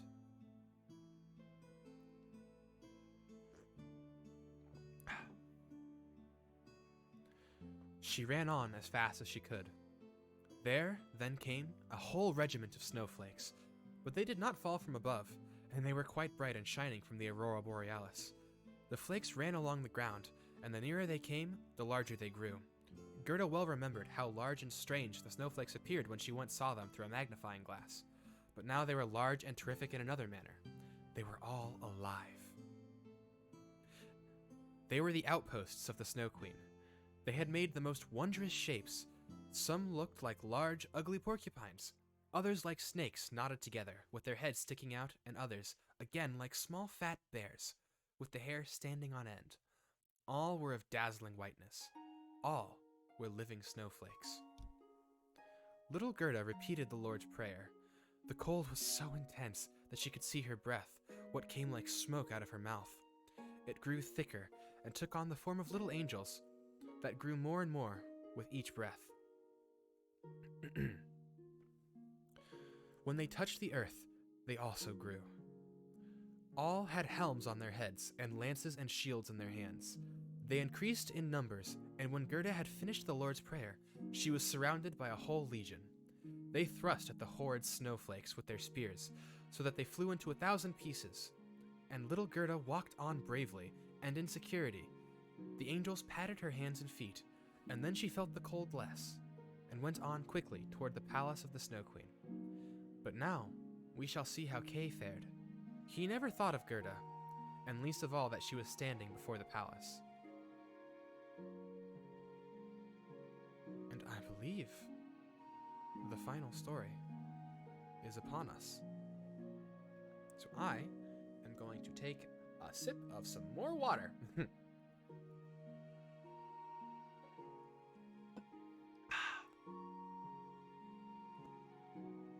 not actually sure. How are you all enjoying this so far? I have been talking and reading a lot, but I don't think I've actually taken stock of if any of you are enjoying the tale telling. Send you that chair on Discord? Oh, yeah, I can do that. Hold on, let me just find where I hid it. The seat, it might... Where is it? Ah, here we go.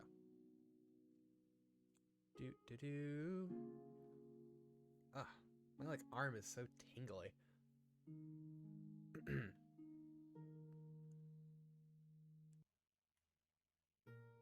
Oh, I thought my microphone cut out again, and I was about to be very upset.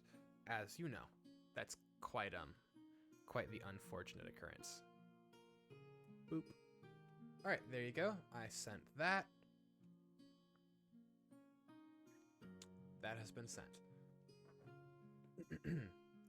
All right.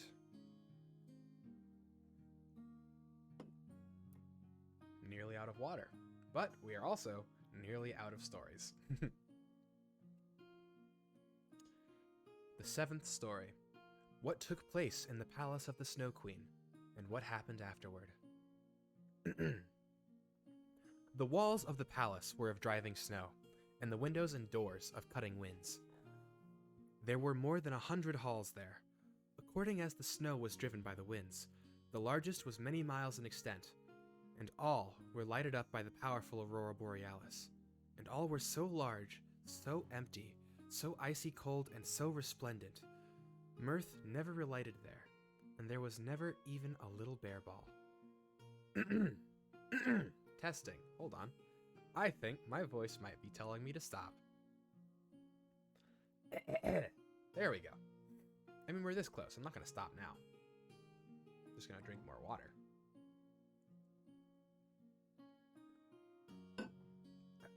Because nothing will stop me from reading. Nothing.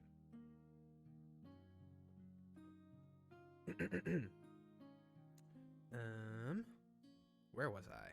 We'll just start over. 7th story. what took place in the palace of the Snow Queen, and what happened afterward.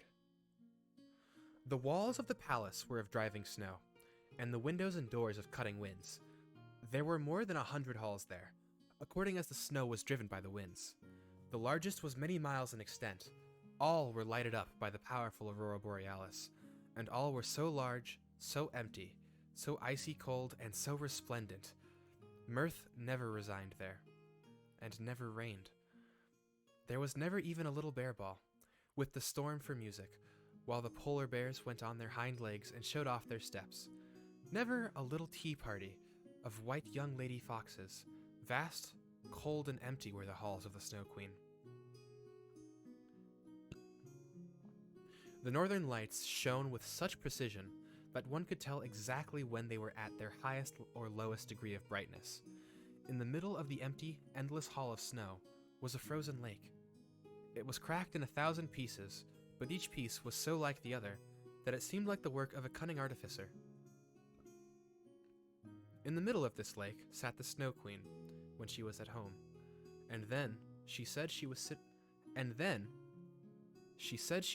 in the mirror of understanding, and that this was the only one and the best thing in the world. Little Kay was quite blue, yes, nearly black with cold, but he did not observe it, for she had kissed away all feeling of cold from his body, and his heart was a lump of ice. He was dragging along some pointed, flat pieces of ice, which he laid together in all possible ways, for he wanted to make something with them, just as we have little flat pieces of wood to make geometrical figures with, called the Chinese puzzle. Kay made all sorts of figures, the most complicated, for it was an ice puzzle for the understanding. In his eyes, the figures were extraordinarily beautiful, and of the utmost importance, for the bit of glass which was in his eye caused this.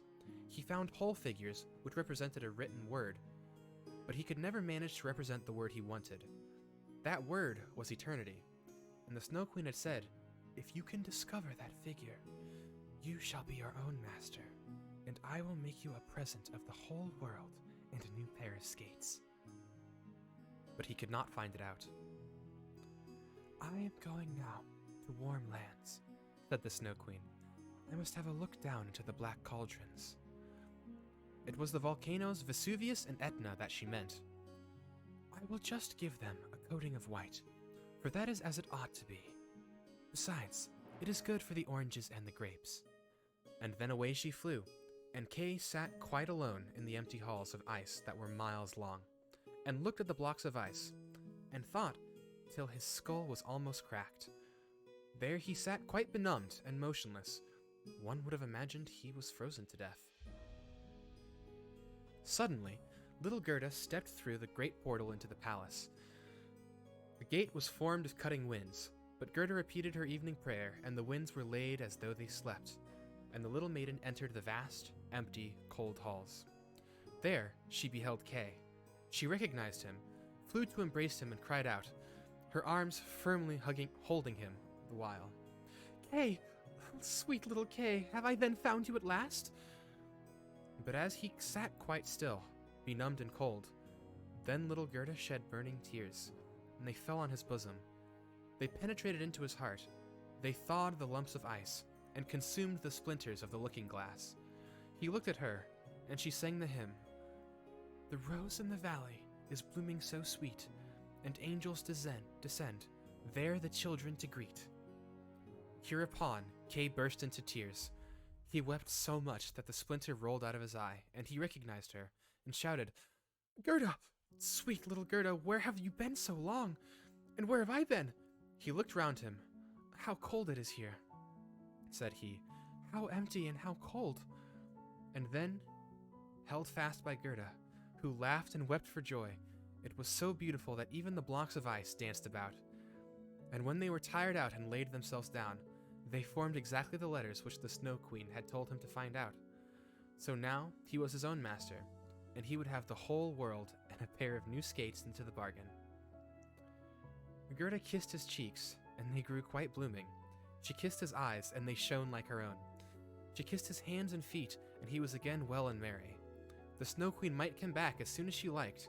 There stood his discharge, written written in resplendent masses of ice.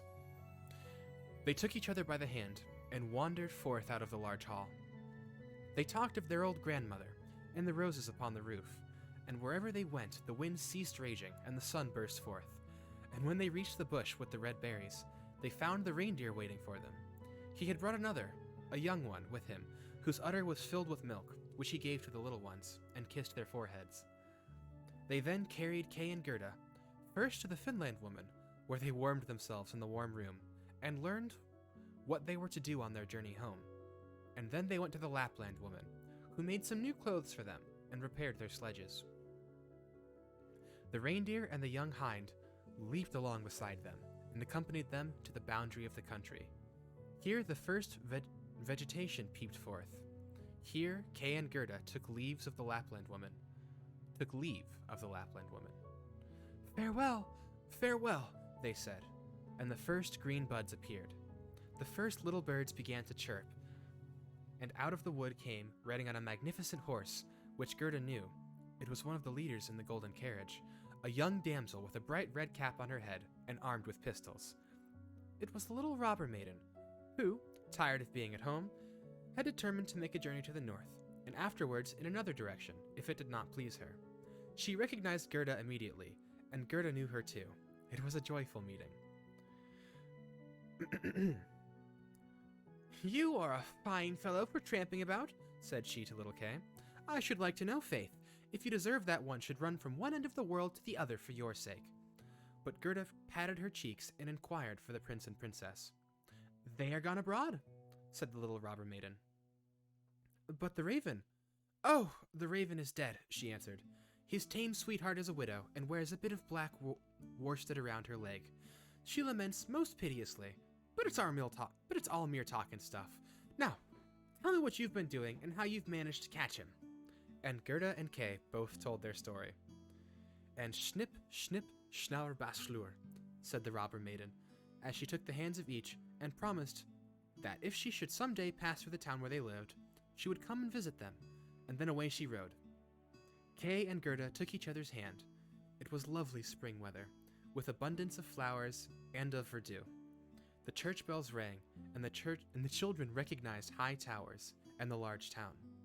It was that town in which they dwelt. They entered and hastened up to their grandmother's room, where everything was standing formally. The clock said, "Tick-tack," and the finger moved round. But as they entered, they remarked that they were now grown up.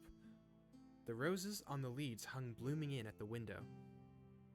There stood the little children's chairs, and Kay and Gerda sat down upon them, holding each other by the hand. They had forgotten the cold, empty splendor of the Snow Queen, as though it had been a dream. The grandmother sat in the bright sunshine, and read aloud from the Bible, "But lest ye become as little children, ye cannot enter the kingdom of heaven." And Kay and Gerda looked into each other's eyes, and all at once they understood the old hymn.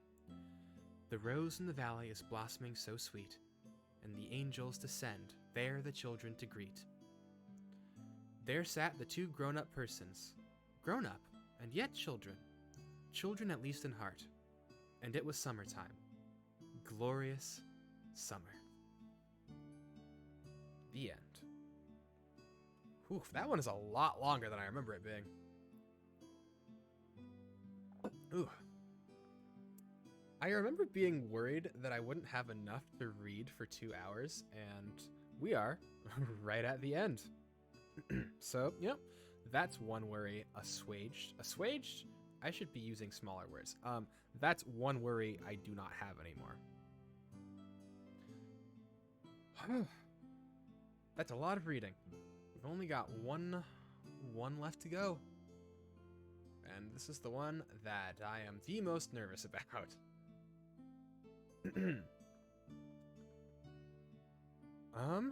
Oh dear. Honestly, I don't know if this one really has a title yet. So about this story, I just kind of wrote it in like, normal little fairy tale style, but it actually has multiple parts, and this is only the first part. Because, I finished part 1, and I was like, we'll read part 1. So part 1 has its own title, but as you know, titles can, oop, what just happened? As you know, the titles of parts are not necessarily the titles of the story. And I say all of that to, essentially just mean that if I ever talk about this story in the future and I am calling it by a different name, it's because I'm talking about the entire thing and not just this one part, which I don't think actually matters too terribly much. Hold on, let me write this out.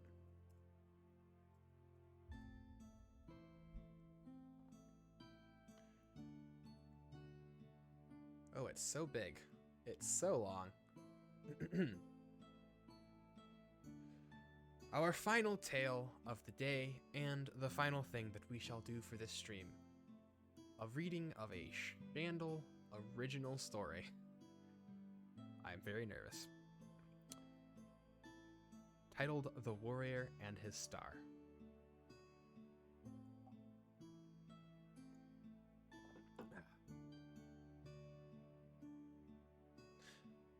This is a story about a king and a queen, though they are not as such when you meet them now. You may have heard its type before, a wandering gaze and a lonely heart, two people finding each other in the strangest of ways. You have heard these tales before, but you have never heard the tale of them. The first time he saw her was after he raised his arm to the crowds in victory. The cheers echoed across the arena and filled him with the pride of a warrior. His heart was full and his soul rejoiced at the praise. So it was that he stood victorious, until he saw her. A noble lady, hidden among many others. She sat still among the celebrant crowd, in a dress of simple dark colors. He did not know her name, for she was not a lady of imposing stature. He was not captured by her simple beauty. Many other dazzling faces waved to him from the crowd.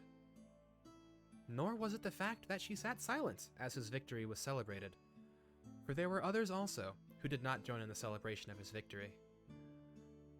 For a long moment he stared up at her, captivated by nothing but the shine of her eyes.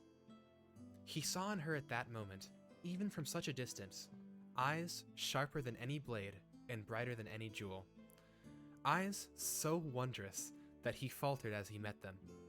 But her gaze was not for him. Her eyes were clouded and bored, her posture one of listlessness. His heart ached at the vision of her eyes alight, and it broke at the sight of those twin stars being dimmed. He swore in his heart that day that he would be the cause of her eyes coming alight someday. He swore to capture her gaze, if only for a moment. And from that day, she became the object of his quest, the sole desire of his heart. Each time he swung the sword, he saw her eyes reflected in the steel, and each day he trained his body, he felt the burn of her gaze. Every victory he won since that day, he counted as a loss, for each time when he looked up to her seat, he saw that same clouded look in her gaze. After many weeks of duels, he gained both skill and fame. He was a champion among fighters, and many people in the streets shouted his name as he walked by. But he felt no joy in this, for he had never captured the gaze of that faraway lady, never seen her eyes come to life, and the darkness of her gaze began to stain him. He despaired, believing that his quest of so many weeks would be impossible to achieve, and that melancholy surrounded him like a fog. One night, in the early winter, he again strolled the streets of his home, listening to the quiet sounds and feeling the coolness of the ending fall. He did not look at the stars above, for they reminded him too much of the stars that he could not capture. Instead, he wandered, in both mind and body, until he came across a sudden and surprising source of light and music. He came upon a festival in the town square, where there was music and food and laughter. People danced and sang, and he found himself drawn to them. And he emerged from the dark night into the square, and the people saw him, and they cheered his name. Both friend and neighbor greeted him, and he found his melancholy lessened at the sight of it all. Here was life. Here was living. He smelled the food and saw the decorations, saw the band and heard the singing. At first, he held back, unsure of himself. Was this truly where he was meant to be? Among the lights and music, the strong folk and good food? His questions were short-lived, however, for once the band struck up that familiar tune, he found his foot began to tap a rhythm, and his smile began to hum the song. So deeply lost was he within his quest for the attention of some far-off lady that he'd lost sight of life. This festival was life. This was good. And he felt the fog lift from his shoulders, and he let himself join the celebration. The night passed in a flurry of song, food, drink, and good company. He met many friends, both new and old, and made many more as the night wore on. He laughed, feeling the warmth of laughter tickle his bones. Tonight, he would leave behind his foolish quest for those eyes, and would instead rededicate himself to life. So it was that he found himself lining up to dance as the band continued to play those familiar tunes. And as each song passed and partners changed, he felt light. The despair lifted from him and joy was restored to his heart. And as the final song began to play, he threw himself fully into it, waiting excitedly to meet his partner for the final dance. A cold breeze blew across him when he turned, and then time froze as he found himself staring into two brilliantly shining silver eyes. Eyes like the sharpest blade and the brightest jewel, hidden beneath a peasant's disguise. But those same very eyes all alike. The end of part 1. Yeah, and that is that. Oh, you sent me a thing? Here, I'll pull it up real quick. But yeah, that was, oh, that actually looks really good. That actually looks really good. That is amazing. Thank you so much, Usagi. Yeah. I am really cold. Yeah, I hope you guys enjoyed that. I actually had a lot of fun doing it, but what matters is that you all liked it. So, let me know what you guys thought. Whether that be now or later, I am reachable through many, many places. What I'm going to do with this VOD is I'm going to put it up like normal, but I'm also going to cut it up like by each of the stories and throw that out.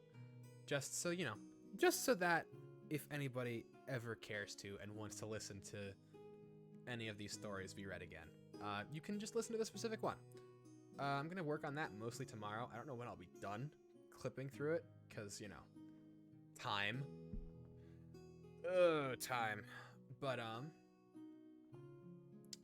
yeah.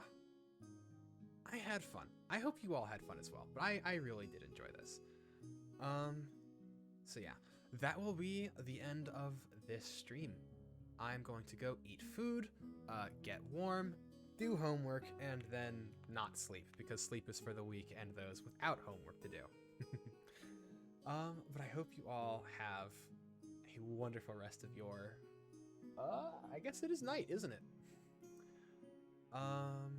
Yeah, so I hope you all have a great rest of your night. I hope you all enjoyed, and I will see you all for the next stream, whenever that shall be. Okay.